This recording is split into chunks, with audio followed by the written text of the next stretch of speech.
Well, good morning, everyone. My name is Craig Blanchett, and this is our weekly Health Coach Huddle. And what we do here every week is we get together and build and reinforce our community. And I've said this many times, for those of you that are new, we're a group of people that have realized that we're not as healthy as we want to be, and we've decided to make it our lifelong mission to do something about that. No longer just have our life affect us, but actually design it and have input.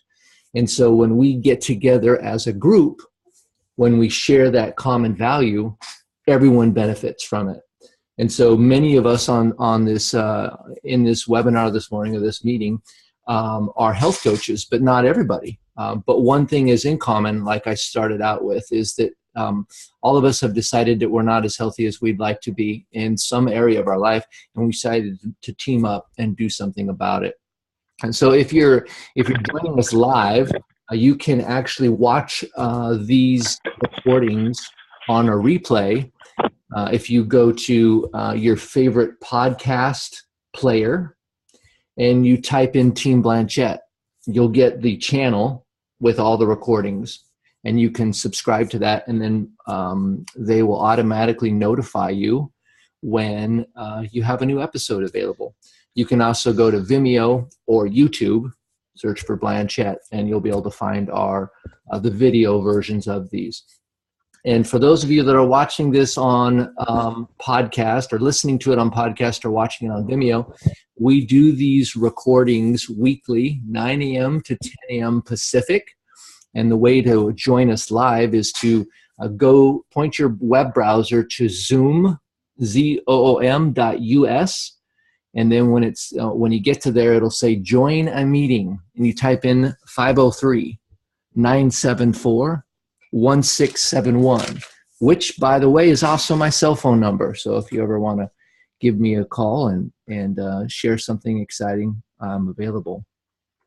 So I want to open this up here this morning. First of all, what we're going to do as we get started, there was a number of us health coaches that actually went to a advanced leadership retreat. Take Shape for Life and specifically Optavia, is very much about building leadership into human beings. And this particular leadership training, we have probably, I think, 15,000 health coaches, and this is narrowed down to the top 250 because the facility only holds about 300 people. It's the Sundance Resort in Utah. And so it's a very, very small group, and we get in there and tear it up. And, you know, one of the things they really didn't talk about, they didn't talk about weight loss. They didn't talk about these trivial kinds of things that are almost distractions to the reality of what we're really doing, which we're trying to grow as human beings, and we're trying to learn how to be connected to other human beings in ways that makes a difference. And we learned some great stuff. So as we get started here, what I want to do is we've got some fresh, friendly faces that have joined us this morning. And so I want to take a minute and have you mention where you're from, who invited you, and maybe something that you're working on regarding your health. And so if this is your first time and I miss you, you're going to have to raise your hand and smile at me. I know that Kathy, I don't see her in her picture right now, but Kathy's new. I'm not sure about Heather Joy Peacock. And Holly, I know you, but I'm not sure if you've been on the Friday. I think you were on last Friday. Let me unmute you. Is this your first time on the Friday Huddle? It's not. No, I've been on a few of them. A few times, yeah. All right. So, and who invited you, just so we can refresh our memory? Alex, yeah. And how long have you been coaching? 2 weeks, maybe. 2 weeks, yeah. Yep. And I know the answer to those questions, by the way. Not everybody else does. So we're super excited to have you, Holly. Pumped about this. Yep. All right. And then we have Wes Bergen. Have you been on the Friday Huddle yet? I was on one, and I got the privilege to review a podcast. That was kind of fun.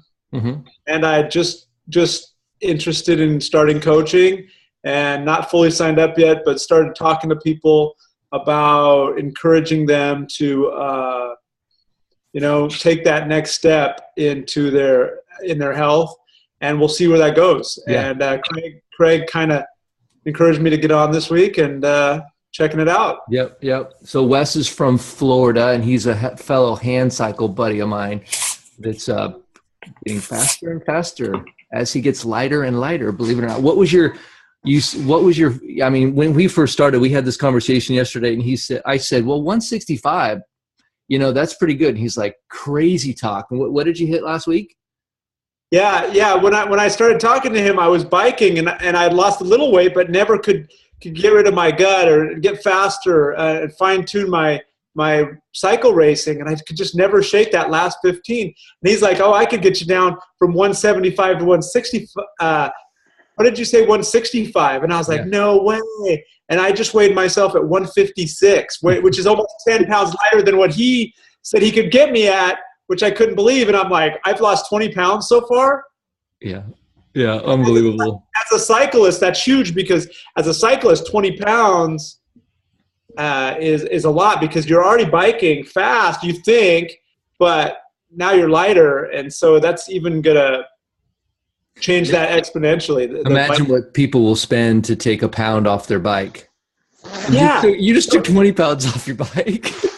Yeah. And if you guys don't know about hand cycles, they're for us people who use wheelchairs. And there's this friend of mine that sells a bike for $10,000. It's all carbon fiber, and that's 3 pounds lighter than my bike.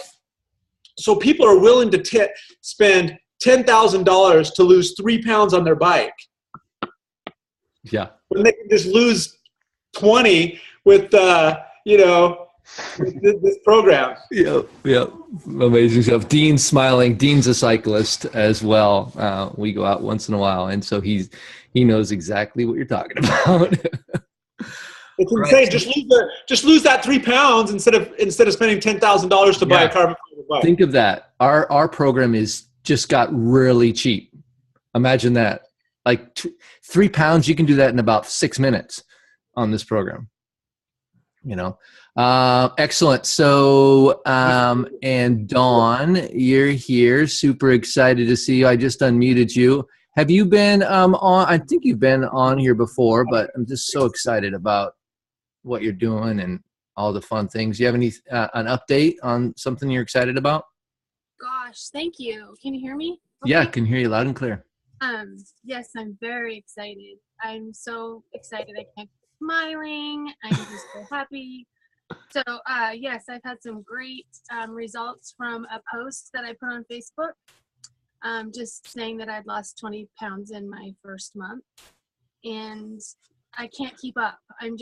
People are so excited, and I'm excited for them, and it just keeps me fired up to just continue to work the program so that I can share that with other people and make sure I'm living what I'm trying to get them to do as well. So there's some ups and downs with that, which is good for me, learning how to deal with different types of responses and whatnot. But for the most part, it's all going really well. I have 2 clients in my first week, I think.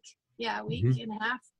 And so I'm just pushing to get 5 before my first month. Yep. And I think maybe I'll do more than that. So, and it's not about like, oh gosh, how many people can I get? It's about how many people can I help? How many people can I show this to? So yeah, thank you. In my own personal, it's just all good. So, yeah, thank you. Yeah, we are so happy you're here. Loving it. And the family tree, so all you know, it's Dawn. Her coach is Carrie Armstrong from Spokane. And Carrie's coach is Dawn Carpenter. Many of you know her.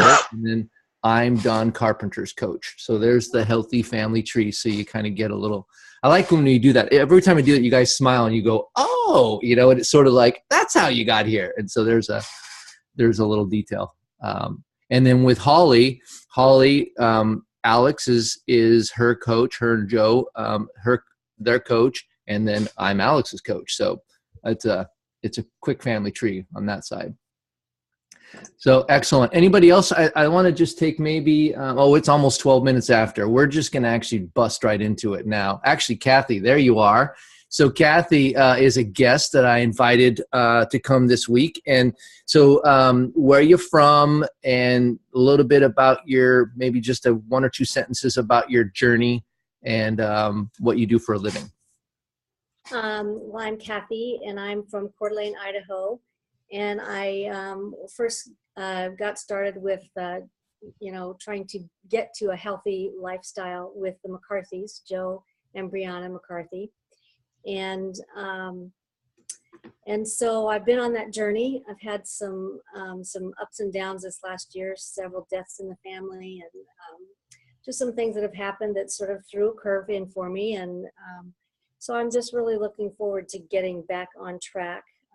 Noticeably difference in how I feel when I'm doing the things that I need to be doing that are healthy for my body.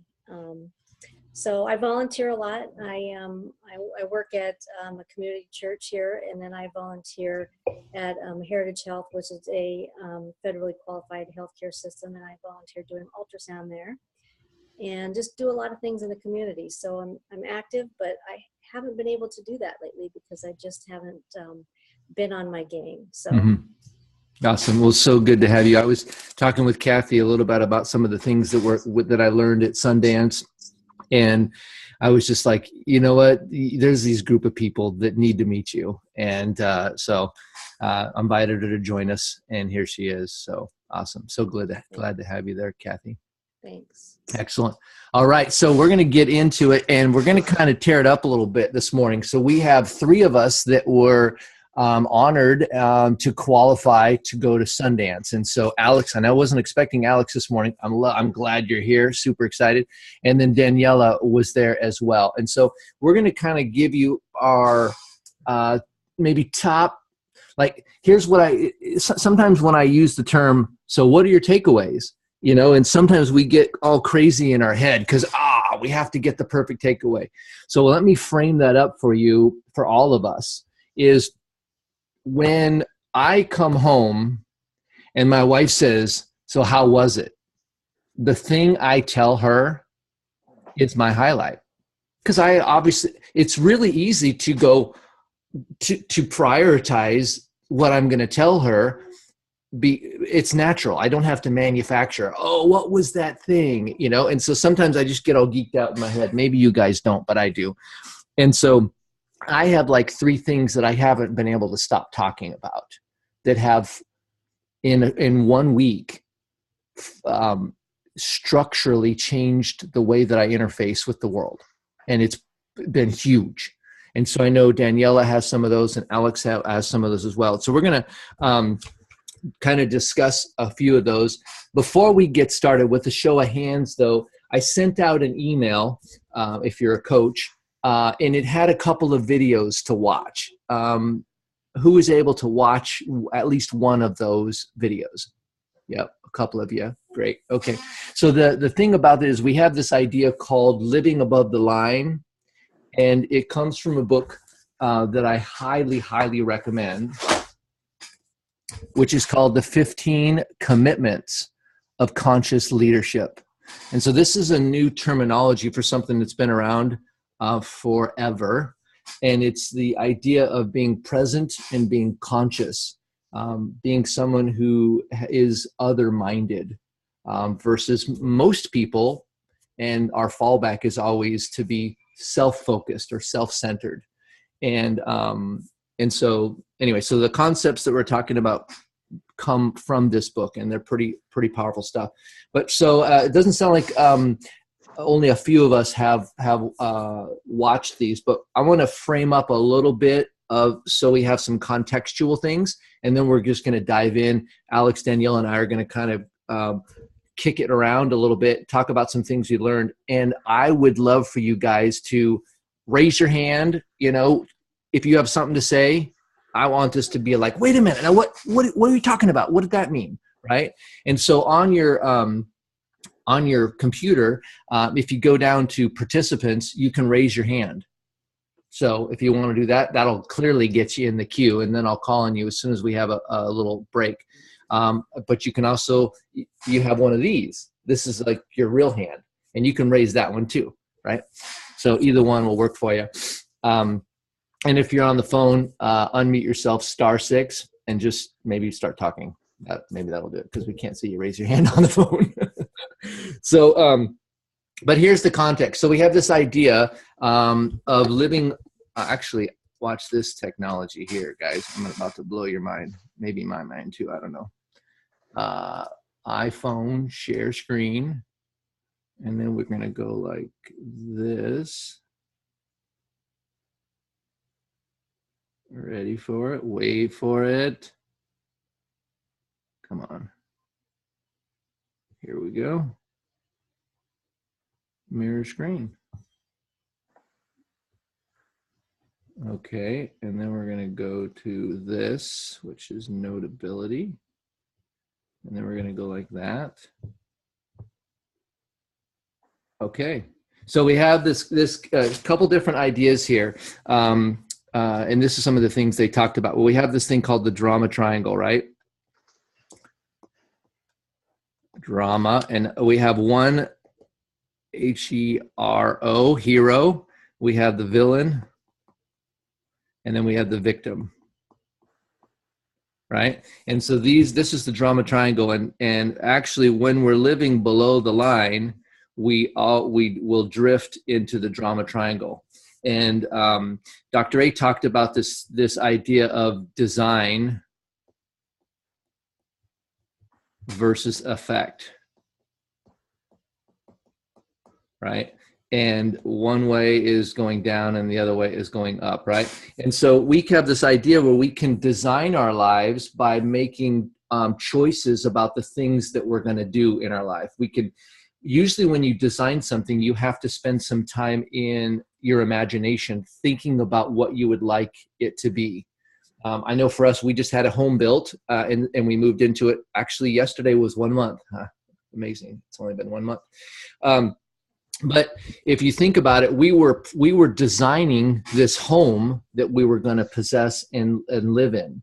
And so because we had a good visual, we had ownership, and we were versed in the future of where we were going to live. It helped us to make decisions along the way. So when we were here, it would be what we wanted.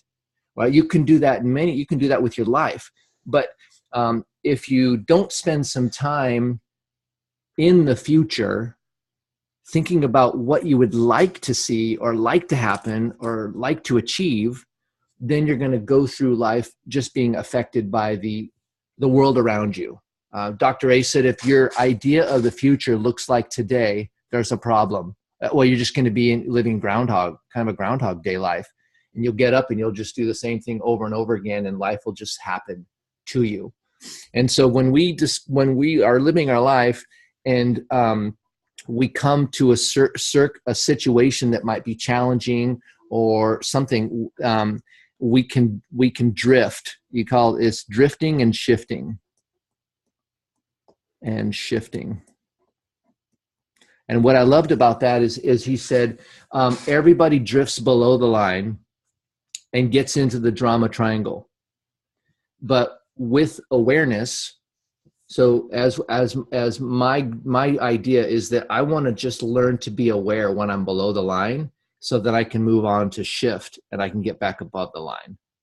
And so there's three concepts here. There's design effect, there's the drama triangle, which is below the line, there's the idea of drifting and shifting, and then there's also the concept of awareness without judgment, so I can be aware of when I'm below the line, and then I can respond and get back above the line.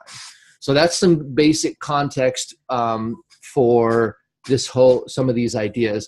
And I want to toss it out to Alex and Daniela. Actually, why don't we go ladies first? And so Daniela, that's some context for you to kind of move around in. And I know you had some ideas about quadrant 4 that helps some of these things happen, or the 4 quadrants and things like that. So welcome, Daniela, Daniela Carulli. Thank you. Well, first of all, it just was a very humbling experience to be at Sundance and be in the presence of amazing leaders who have actually walked themselves through this process of really that identification. And I think for me, and for Nick, because he was there too, that was a huge piece, was identifying where we were at in that triangle, that drama triangle, where our natural tendencies place us. And then because it was not until we could identify it that we are able to be aware and do something about it and shift, as Craig was talking about.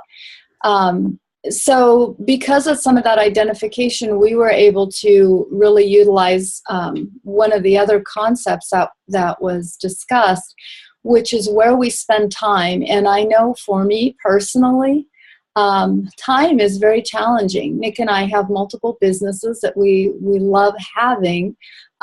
This one in particular has our hearts for sure. But when you have multiple businesses, just like all of you have multiple things in your lives, I don't really think that's any different. We struggle with where our time goes. And what I learned is that we spent a lot of time in an unconscious place in terms of what we were doing with our time. We thought we were doing things in a certain order for certain reasons, but what I really learned and what Nick really learned is, wow, we're really moving through our life and our time in an unconscious way many times, in kind of a sort of, I don't know that it was always reactive, but not necessarily well thought out. So Helen Irwin that was sharing with us about the 4 quadrants of time. And the first one is the urgent quadrant. And, thank you, Craig. And so these are the 4 quadrants. So there's the quadrant of necessity. And in that quadrant, that's the urgent things that come up. You know, you get a call from school because your kiddo's sick and you need to go pick them up. Or you're working, finishing touches on a project that is due today, or things like that. And then the quadrant 2 is really, it's the ideal quadrant, from my perspective, certainly, to be in, because they're not urgent, which means that you get to work through them in a well thought out and conscious manner. And you can achieve your goals faster because of that. And then quadrant 3 is, I love the name of it, quadrant of deception, because I really think it is. I know it's a place that I realize now that I've spent a fair amount of my time, unfortunately. But interruptions, mail, reports, phone calls, you know, I'm in a medical office, so people just coming into my space and saying something that somehow gets into my head as urgent and throws me up into quadrant 1, because I've allowed that kind of interruption, rather than really helping my staff know when it's okay to just come in and start talking with me about something, that most of the time could really be appointments that were set to do that, rather than spinning me out of my focus mode and taking me, you know, down a rabbit hole, really, because it's not somewhere I need to be right now. So it's those pressing matters that appear important because somebody else kind of invaded your schedule or space. And then the 4th quadrant is, you know, not important, not urgent, a lot of time wasters. And I think Facebook for me can be one of those. I go in there with good intention, but then, you know, you in terms of our business, but then you see somebody else's post and you might respond to that. And that's not really what I was in there for at that moment in time. So, and then I'm sure, you know, a lot of us can identify with some of those other things, like the TV, or just even just existing and not really knowing what it is that you're doing right now. You're not conscious of this time and what's happening in this space. So you just, those precious minutes of life are not being utilized, even for the presence of maybe your family or things like that. So So that was of huge value to me personally. I already have implemented this week, and Nick and I have utilized that second quadrant much more already, and he's not even here. And then I think just he and I personally growing together in our relationship too, because of having this new understanding of where it is we operate from when we get stressed, and using that shift process to come back above the line. So yeah, let me frame that up just a little bit there too, because when we spend time in quadrant 2, we have less time in quadrant 1, 3, and 4. And so for me, I know one of the things in my mind, I don't like spending a lot of time in quadrant 2, because I like to have that sort of urgency, and quadrant 2 takes intention. It's emotionally sort of an investment, but the more time I spend there, if you get done with your days and you like feel this sense of unsatisfaction, like you're still like, oh, I have so many things left to do. Well, what did I even do today? That busy kind of harried sort of I hate it when I have those days, and I have them often. And when you spend some time in quadrant 2, it seems like you finish your day with a fist pump, like killed it, like I nailed it today. And it's just this satisfaction that overshadows the rest of your evening, and it just is different. So I've made a commitment personally to get up at 5:30, and I have 3.5 hours Monday through Friday that I spend reading, journaling, writing stuff, developing things, creating stuff, just like this. And it's actually a really fun time. And what's been amazing is I haven't felt time constriction. Like I shouldn't be doing this. I should be doing something else. It's this luxurious time where it's quiet in the house, and I don't know, it's been unbelievably great this week. So anyway, a little context about Q2. Alex, I'm sure, thank you, Daniela, I'm sure we'll kick it around here and have more to share. Alex, do you have something to build on what we've said, or maybe something else in addition? Welcome. Yeah, can you hear me okay, Craig? Yeah, loud and clear. Actually, you sound really awesome today, by the way. Well, I've got to the radio production voice coaching I've been going to, so Yes, nice. this morning. No, super excited about this Sundance. It was a very stabilizing retreat. That's my word for this one. It was not one of those retreats where you come back all pumped up because someone, yelled in your ear and got you all riled up. You came back pumped up because you really could see a foundation that was solid. You could see the pillars and the structure for success.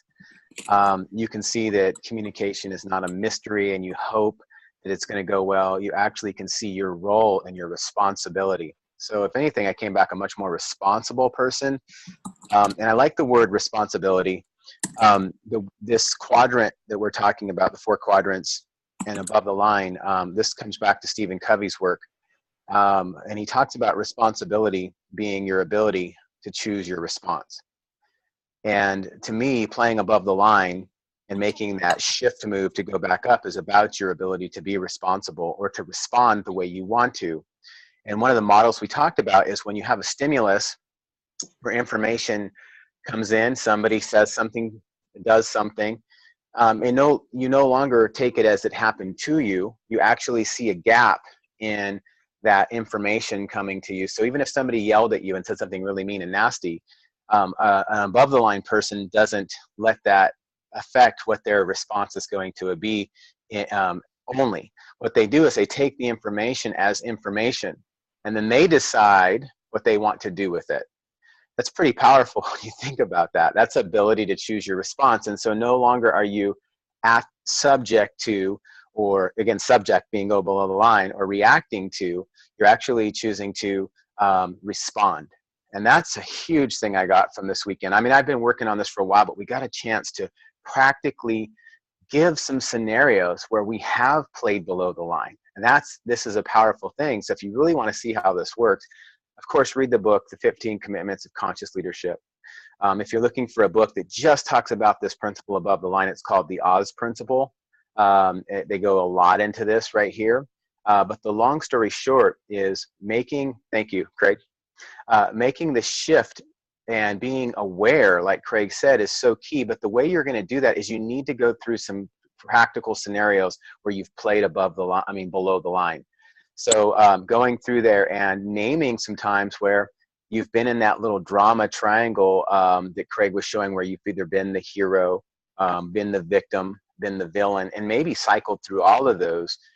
We don't want to rob you from that experience. And so we did the actual practical application of this, is what I'm getting at. So meet with, either Daniela is your mentor, or myself, or Craig, so we can walk you through. Watch the videos that Craig sent out. Craig, I did hear from a few people they did not receive those, so I'm not sure if everybody got your emails. Check your spam. And of course, we can post those up on the OHC, right? Yeah. Okay. And if you're not getting my email, send me an email saying, because sometimes either it goes to spam, which I can't really affect, or sometimes I didn't send it to you because you're new and I'm trying to keep up with the growth of this team, right? So it's Team Blanchett. I'll put my email in the chat, teamblanchett@gmail.com. Cool. So I guess what my call to everyone is, and what my takeaway is practical application. It's great to have this information, but if we don't discipline ourselves for a period of time to say, this could serve me and serve others by learning to get out of the drama cycle where I am responding to things in my life. Finding out why I'm blocked. If I'm procrastinating, what is it that's blocking me from that? We learned all these models of I don't want to get into too many areas, Craig. I know we can save content. Yeah. But the awareness was the biggest thing, and then the application. And so when you become aware that something's missing, these are the three things. If I was going to give you something from this weekend, this will be grounding from everything I said. When something happens, what you want to do is not say what's the problem or what went wrong. You want to say what happened. Just treat it like information. This is how you avoid the drama triangle. What happened? And words came out of somebody's mouth, whether they were loud or quiet or soft or mean or harsh. Remember, all that's our interpretation. We can hear tones, of course, but we want to just say, what was the information? Okay. Once you have the information, I hope you're writing that down or taking notes. You want to say, was there some other expectation that I had hoped for? That what did I hope would happen with that? So if it wasn't what I wanted, it's good for you to name, what it was that was, missing from that. And that's the third question, actually, is aside from, what did I hope would happen? You actually ask the question, what was missing? Okay, that's the last thing. And then from there, you write down the last question, which is, what's next? And you just come up with what needs to happen next. Is there a communication that needs to be delivered? Is there some expectations that need to be cleared up, right? Is there some desire that's not in alignment or congruent between me and the other party? That's so powerful. I'm just curious for feedback on this. Is anybody liking this that wasn't at Sundance? Are you getting anything good from this? Yeah, let's open it up and kind of kick it around a little bit. Maybe this sparked an idea or a circumstance in your mind, or you just have some comments to add. But why don't we just open that up? By the way, I put the top 4 things there. The exercise is what actually happened, not right or wrong, but what happened, and then 2 is what did I want to have happen? Because usually we get frustrated when the thing we want to happen didn't happen, right? You should have done this or you should have done that, right? And then in that moment, what was missing?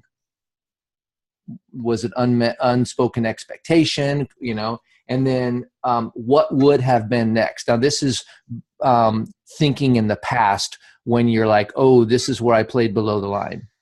And so you can walk yourself through those 4 questions.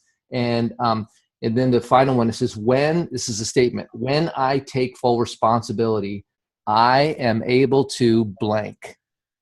When I take full responsibility, I am able to So as an example of that answer, I might be more focused. I might be more productive. I might be able to be at more peace and joy.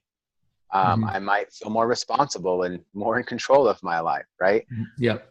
There was As an opposed to, example recently where there was a communication with my wife, and this is just fascinating to me. I won't go through the details, but I basically intended to buy something for the home to fix something. And when I got there, the thing that I had intended to buy, they didn't have in stock. So I bought an alternate thing, which was different. The function was different. And I got so excited about this alternate thing that I forgot that I even went there for the primary thing. So fast forward to that evening, and I'm installing the new gadget thing. It's a lock for the door. And my wife says, "Are you done? Oh, show me how it works." We go out there and she's like, "Where are the buttons?" And I'm like, "Buttons? No, I got this." And I start going down this rabbit trail. And she got frustrated with me because I communicated one thing and then I did something different. And her comment to me was, "You just need to communicate better." And I was like, "Well, you and I are in complete agreement. You've got no pushback on that. But I can't change something I'm unaware of." So I said, "I'm working on becoming aware of when I'm not communicating well, and that will affect my change." And she looked at me and she goes, "Fair enough." And it was just like playing above the line. I realized I was below. I responded, and I'm only right now looking for awareness. I'm not placing judgment. When I'm aware I'm below the line, I don't want to be there. So I shift and I use that energy to get back up. So there's a simple example. Go ahead, Daniela. I was just going to say, with what all that reminds me of is a line that Dr. Anderson kept saying over and over. And for me, it was empowering, even though I don't think the line in and of itself sounds empowering. But he said over and over again, we've all got stuff, right? We've all got issues. We've all got problems. None of us is okay, right? So sort of get over it. And I found that very, very freeing in that context, because it empowered me to not worry about what my stuff is, because we've all got it. So if I'm moving in the world understanding we've all got stuff, including me, that puts everything in a different perspective, right? Yep, I agree. So, right, so let's throw it out there. And yep, Dawn has her hand raised. So Dawn, you're up. I unmuted you. Oh, cool. Here I am. Yep. So I have so many things racing through my head about different scenarios, but the most recent would be just yesterday with a gal that reached out to me on my Facebook page, and so I reached back. But she's the one I told you, she's a 650-pound gal. And we went back and forth all day yesterday because she does not like multi-level marketing companies. And she felt like that they're not fair to people, that the customer is the one that I'm guinea pig, that whole. Yeah, just a bunch of concepts that may or may not be valid. Yep.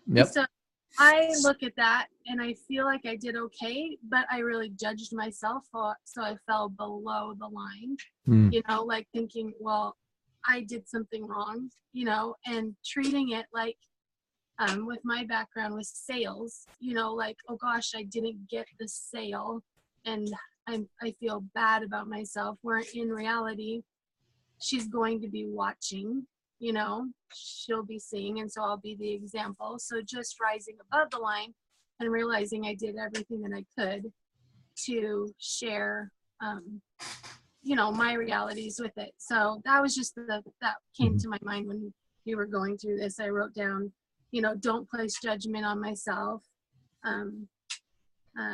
I can't treat it like a typical sales job because I'm actually affecting other people's life and their health, Yeah, it's different. Dawn, which one of the roles do you think that you took on?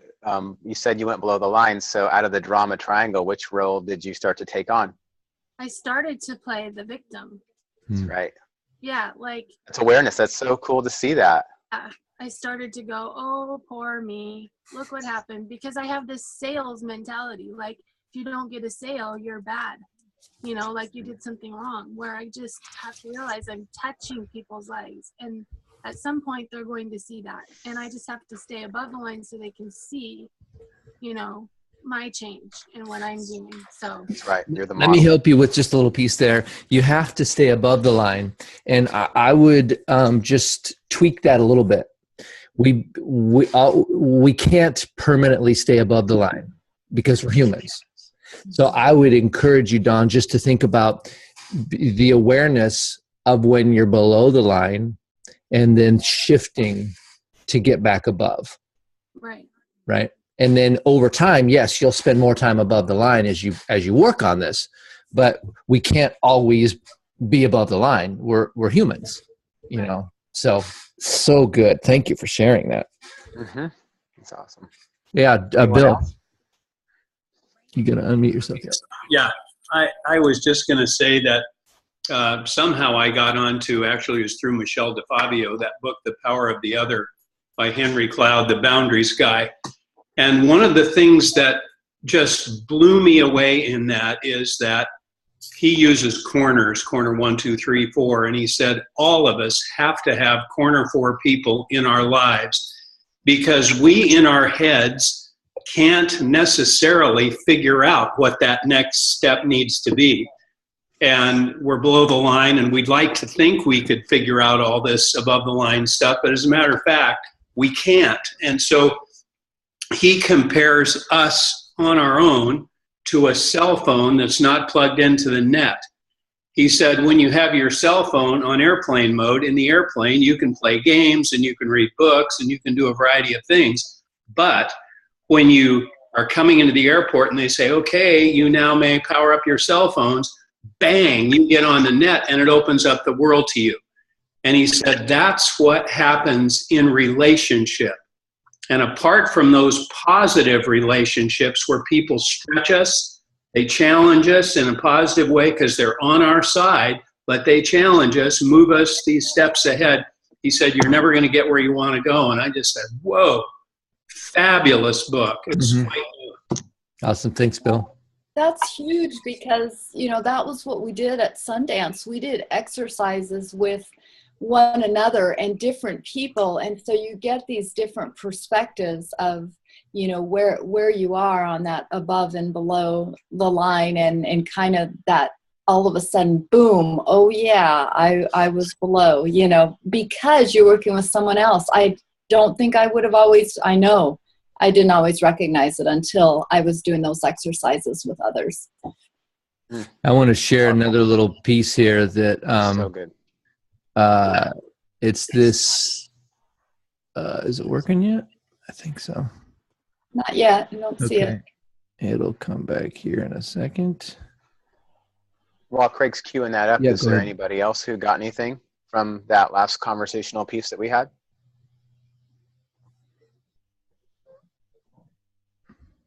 You can come off mute if you want to.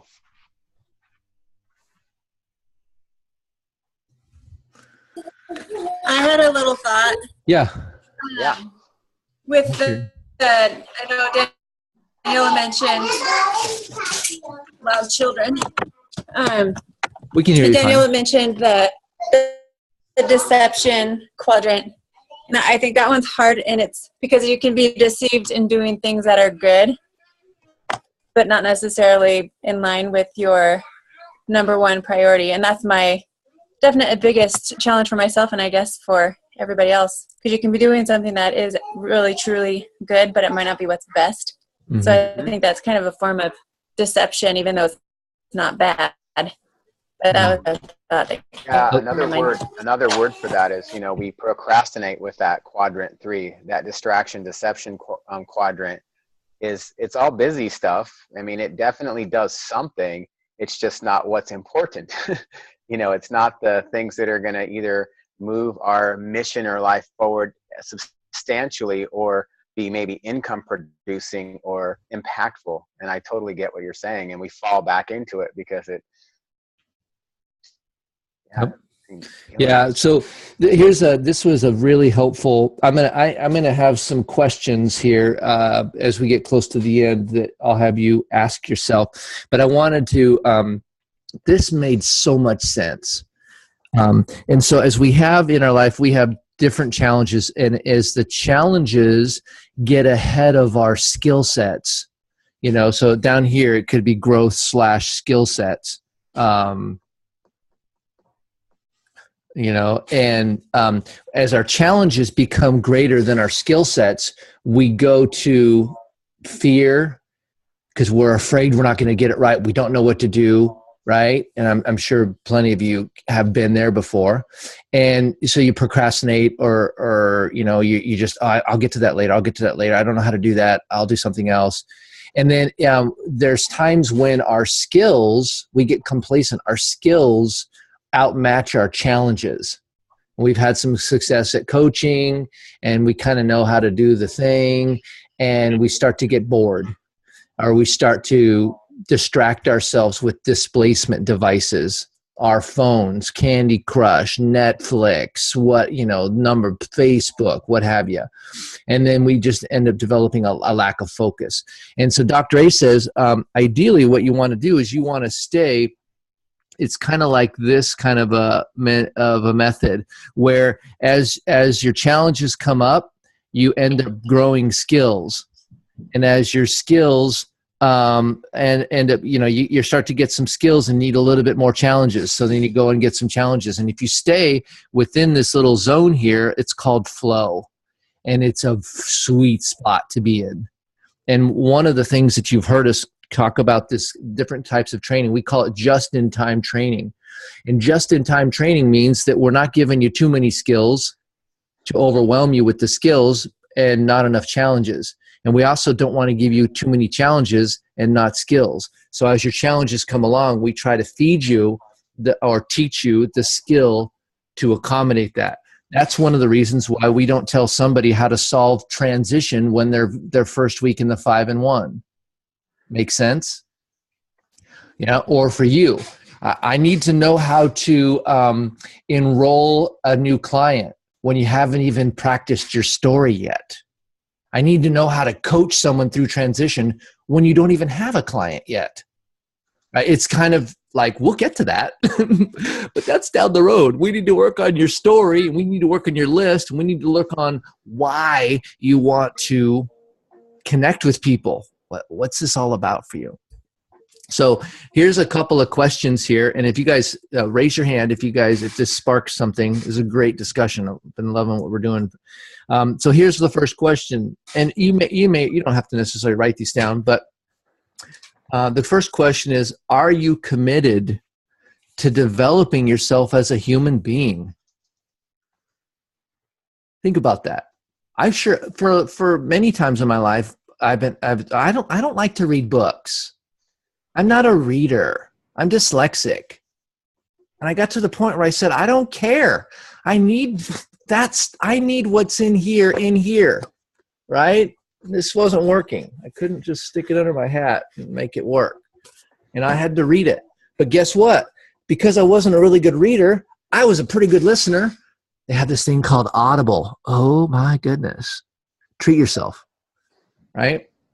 So first question, are you committed to developing yourself as a human, as a leader? And then ask yourself, what does that look like? If you are, it should look like something. And you get to decide, what does that look like? For your own personal health, are you committed to developing your health as a human? What does that look like, right? How many minutes or hours a day are you investing if you're committed?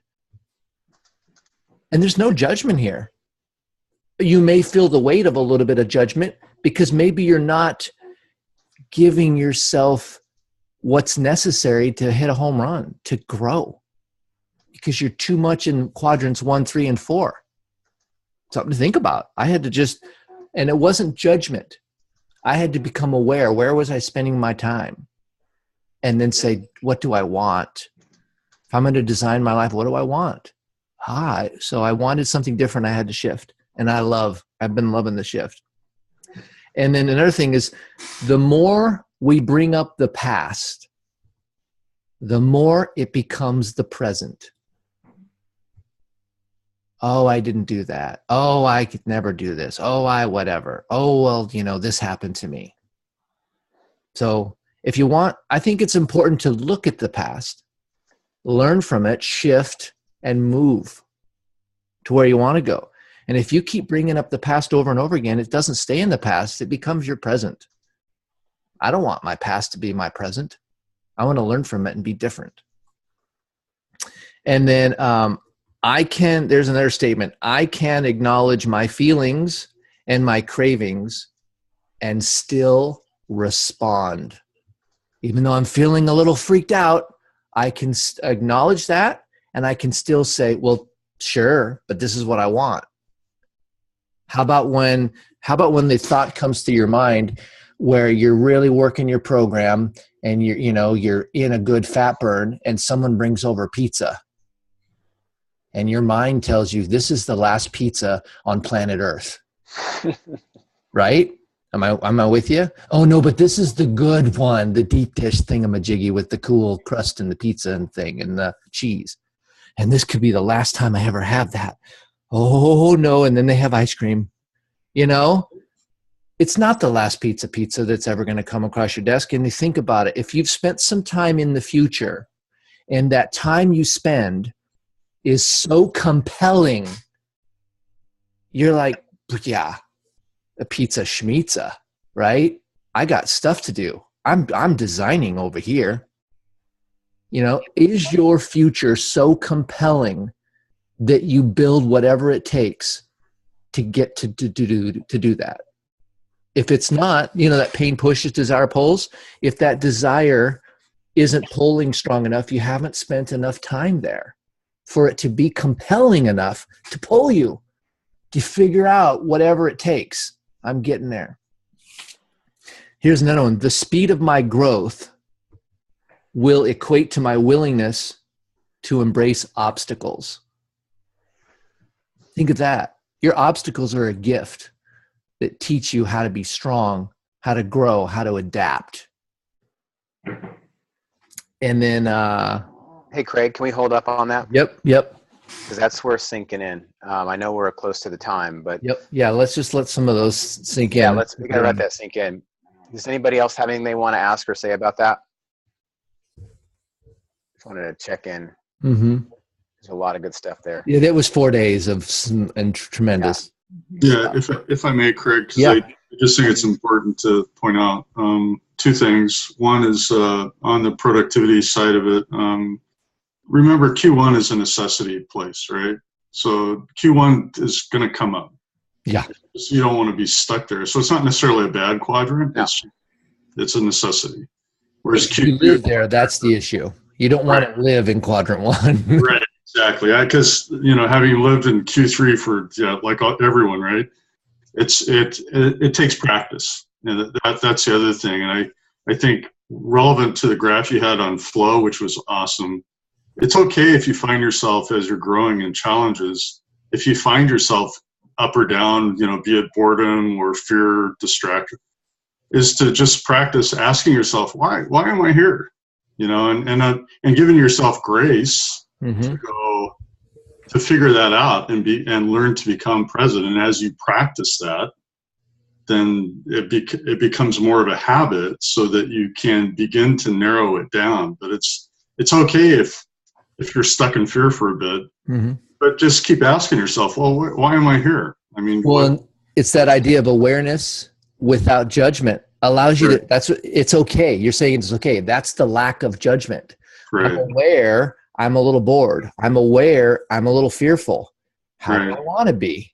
I love it. Thank you, Dean. That's good. Did you have some more, or was it? No, that was it. Awesome. Thank you. I wanted to then take on that, like what Bill said, Richie said, that it's about being plugged into this kind of an environment and having other people who are those, and I don't know what you meant fully by the 4 corner people, maybe the people who are the kind of mentors in your life, Bill, that can show you where the boundaries are and show you the truth about what you really look like and that are honest. Maybe that's what that means. Maybe you could clarify that, Bill, from that book. But being plugged into a group like this is going to help you keep the eyes on the prize, because you can be transparent and let us know what your prize is. We can coach it out of you and help you become very aware of what that future that you want looks like. And it's very important, though, we don't go into fantasy. And fantasy is where you start spending the money that you're going to make. You start, romancing this relationship that you have in your mind, and you actually start living out the future in your head. And that's what you don't want to do. That's actually the thing that crushes your motivation, is when you stay in fantasy without coming back to the present and taking action. And what we've got to, excuse me guys, sorry, my camera went away. We got to get to the point where we actually start visualizing the work too. And we start to look at how we're going to, it's our good pleasure to do this work. And then these obstacles, which we'll talk later on about how you overcome the obstacles and get the horsepower. But there's not like a, you don't have to hope you're going to overcome the obstacles. There's a formula for overcoming obstacles. Pretty simple when you learn it, but it is going to take going into the future. And then it's going to take coming back into the present and being willing to do the work. So we don't like get these crashes in our brain, our norepinephrine levels just crash, and all of a sudden we are going through withdrawal.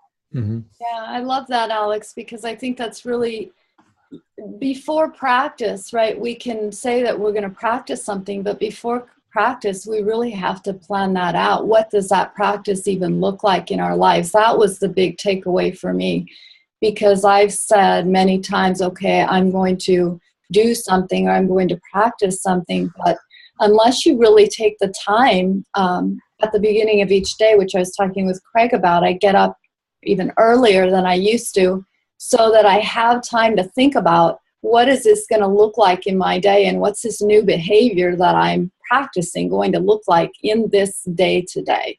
There you go. So right there, what you just did was the practical application of bringing it back to today and planning your day out and knowing what the future is going to look like. And go ahead, Craig, you were going to say something. Daniela, you planned to get up earlier. What did that affect? What did it affect getting up earlier? Yeah, well, I mean, what did you do in order to have to be successful getting up earlier? Well, I had to go to bed earlier Yes. as well. Yeah. So isn't that interesting? If we reverse engineer it, we build tomorrow with our choices today. Yeah. You don't just magically get up an hour earlier if you go to bed at the same time. Not for too long, anyway. I actually, it's funny because I got into doing my early mornings the opposite way. And I'm not telling you this is right. I actually was having a hard time going to bed earlier. So what I did was I just started getting up earlier, and then I couldn't actually stay up. Yeah.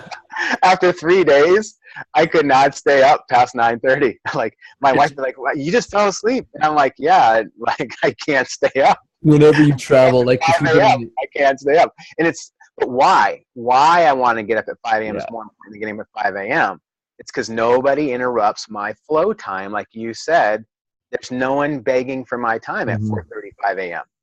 And I've got big goals that are really matter to me now. They really are exciting. So I get an extra hour of life too. There's nothing really going on after 8 o'clock at night. I mean, there's just distractions. It really is. It's funny whenever we come back from if you spend a couple weeks on the East Coast, you're already, by the way, take advantage of that. You're already getting up 3 hours earlier, even if you're getting up at the normal time.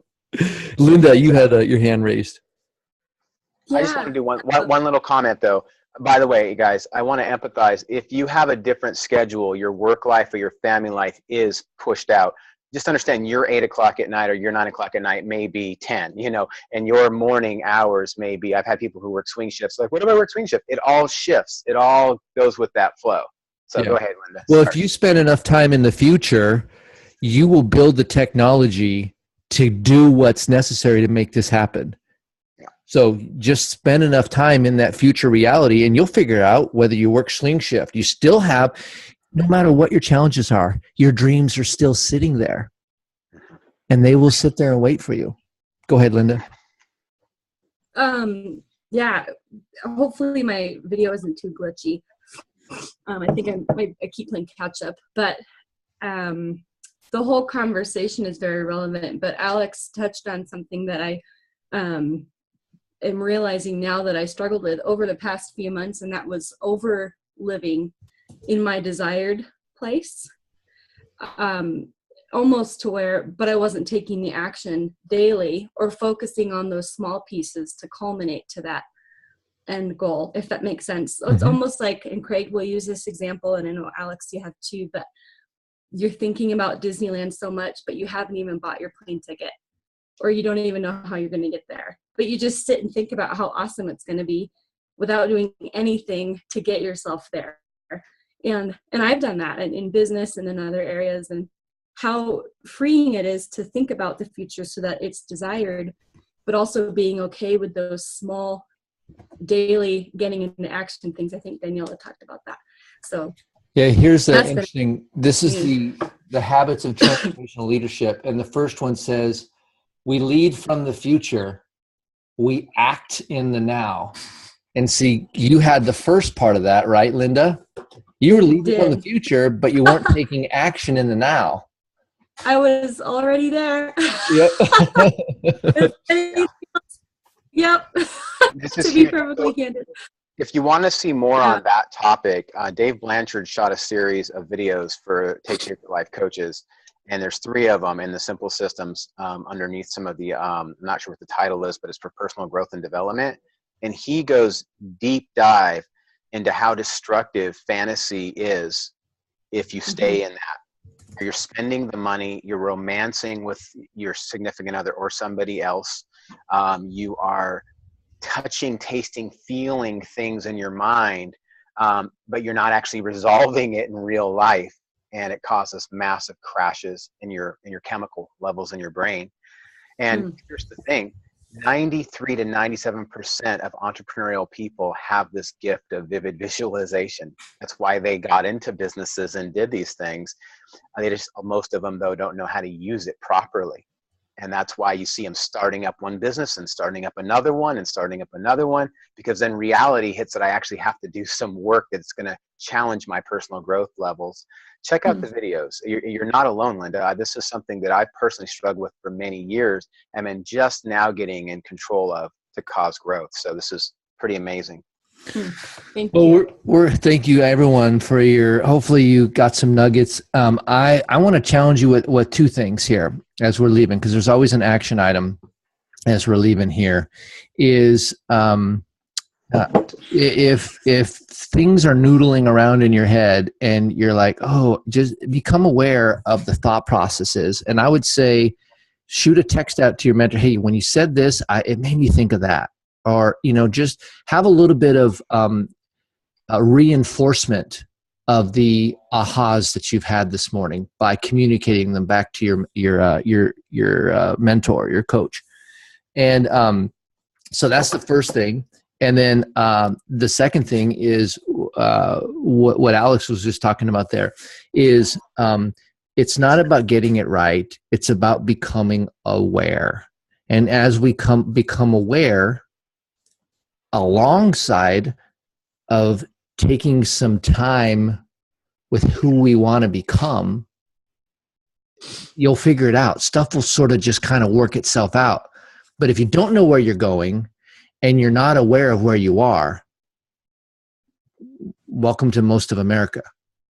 I mean, think about it. Welcome to it. And then the last comment I want to make here, there was a coach that had been coaching for a while, and he struggled with some skill sets. And so he got overwhelmed with fear and stuff like that, and ended up not coaching anymore. He wasn't building his skill sets well enough or quickly enough. And I still am involved with him at a ministry level. He's one of my leaders. And he said, I was telling him about all the things that I've learned. And he looked at me and he goes, now who was hosting this event? And I said, it was a Take Shape for Life Optavia event. And he goes, wow, boy, they sure aren't just about weight loss. And I thought, how profound. This is about this is about human being development. This is about growing us into the better version of us that we have, that we're interested in, that we want to You know, we all have these ideas. I want to be better here. And we're doing that little by little by little as we become more aware. So I'm thrilled to work with you guys. I hope you guys had some nice takeaways. I hope this give yourself some time after this to just let it sort of simmer, percolate, you know, and you're just going to be, all right, maybe if you want to do something crazy, grab a pen and a piece of paper and just start processing out through your pen. Well, this is what it really made me think about. These are some things I'd like to do in my life. Man, this is some awareness that I wanted. When I go below the line, I go into hero mode. I just realized that I thought I was hero.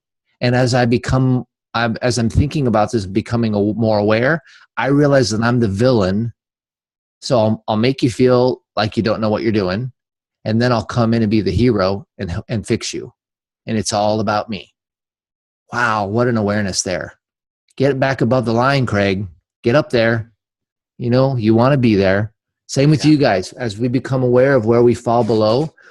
And so take a minute and go and look for that email that I sent. Watch those videos. I'll post them on the OHC as well. But just really, really think about, let this kind of wash over you and really spend some time thinking about, what do I want to be? And then working on that awareness. So what I wanted to also encourage is, we really did a big operating system upgrade in our minds at this Sundance. So who you're working with now is somebody who has upgraded a little bit in our way of thinking. There's some things that we might have even modeled, or may continue to, you know, not be aware of that we're modeling that aren't as effective, you know. So what's nice is we have today. It's a new day, and we're giving ourselves the grace to not say, oh, we really messed that up, right, Craig? Yeah. Daniela? But to say, you know what? Wow, we're a little bit more aware. And as you start to come into that, I remember when I first started hearing some things, it can be kind of frustrating, and you can get right into victim almost by going, oh, I just messed up so much. And again, you get right into the drama triangle. But I encourage you, just like Craig said, just to pull the judgment off just for a second, become aware, and then ask, how can I? And like Bill Ritchie said, plug into a group of people who are going to support you and help you with that. Yeah. So thank you all. I'm looking forward to some texts over the next 24 to 48 hours. And I'm saying, just give it to me. Reinforce that. Simmer, you know, percolate on these things. I think we need you to be better, because we all are trying to get better, right? Become more. Great comments, you guys. I love seeing the comments. I just want to acknowledge that I just can't type from this phone. My computer's been having some issues. Craig, I need your help. The obstacle is the way. Yeah, that's right. That's right. They've got new MacBooks that were just released yesterday. I believe that's in the future. All right, guys. Hey, enjoy your weekend. And thanks for all that you guys contribute, being part of this team. Have a great day. See you guys.